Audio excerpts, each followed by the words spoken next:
পুরসভা অভিযানে প্রাক্তন মেয়র শিলিগুড়ি পুরসভা অভিযান বামেদের নেতৃত্বে অশোক ভট্টাচার্য।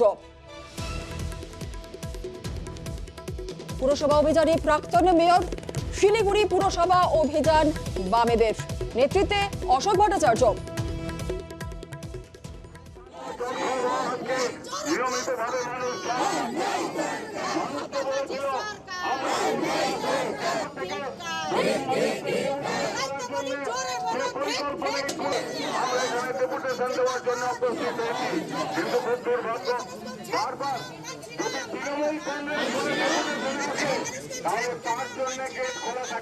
পুরসভা অভিযানে প্রাক্তন মেয়র শিলিগুড়ি পুরসভা অভিযান বামেদের নেতৃত্বে রয়েছেন অশোক ভট্টাচার্য। আমাদের সঙ্গে রয়েছেন আমাদের প্রতিনিধি পার্থ, আরো বিস্তারিত বলবে। পার্থ, থেকে কি অভিযোগ করা হচ্ছে, কিসের প্রেক্ষিতে এই অভিযান বামেদের, কি জানা যাচ্ছে?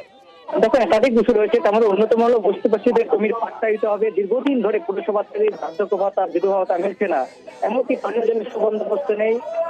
বস্তিবাসীদের জমির পাট্টা না দিয়ে উচ্ছেদ করা হচ্ছে। এইসব বেশ কয়েক দফা দাবিতেই কিন্তু আজ এই পুরসভা অভিযানের ডাক দেয় বাম পরিচালিত এই পশ্চিমবঙ্গ বস্তি উন্নয়ন সমিতির নেতৃত্ব দেন শিলিগুড়ি পুরসভা প্রাক্তন মেয়র অশোক ভট্টাচার্য। এবং শিলিগুড়ির দলীয় কার্যালয়, সিপিএমের দলীয় কার্যালয় থেকে মিছিল করে এসে তারা যখন কর্পোরেশন অভিযানে আসে, তার আগেই কিন্তু কর্পোরেশনের গেট, সেখানে পুলিশ পিকেট বসে যায় এবং ব্যারিকেড করা হয়, পুলিশি ব্যারিকেড করা হয় এবং আটকে দেওয়া হয় সেই মিছিল, যাতে পুরসভার ভিতরে না ঢুকতে পারে। এবং তারপরেই কিন্তু প্রতিবাদে ঠিক পুরসভার যে মেইন গেট তার উল্টো দিকে বসে পড়েন প্রাক্তন মেয়র অশোক ভট্টাচার্য সহ অন্যান্য নেতৃত্ব।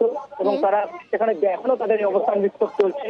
তাদের সাফ দাবি, যতক্ষণ না তার এই ইস্যুতে মেয়র কোনো প্রতিশ্রুতি না দিচ্ছেন ততক্ষণ পর্যন্ত তাদের অবস্থান বিক্ষোভ চলবে। বেশ, ধন্যবাদ। আন্দোলন বস্তিবাসীদের জন্য, জলের দাবিতে, পাট্টার দাবিতে, রাস্তার দাবিতে, বাড়ির দাবিতে, হোল্ডিং নম্বরের দাবিতে। এই আন্দোলনগুলো আমরা বহুবার করে আসছি। বহু প্রতিশ্রুতি এই সরকার এবং এই বোর্ড দিয়েছিল, কিন্তু এই গরিব বস্তিবাসীদের জন্য কোনো প্রতিশ্রুতি তারা কার্যকরী করেনি। এই যে প্রতিশ্রুতিগুলি যা দিয়েছিল সেগুলো পূরণ করতে হবে। পূরণ না করলে আরো লম্বা আন্দোলন হবে।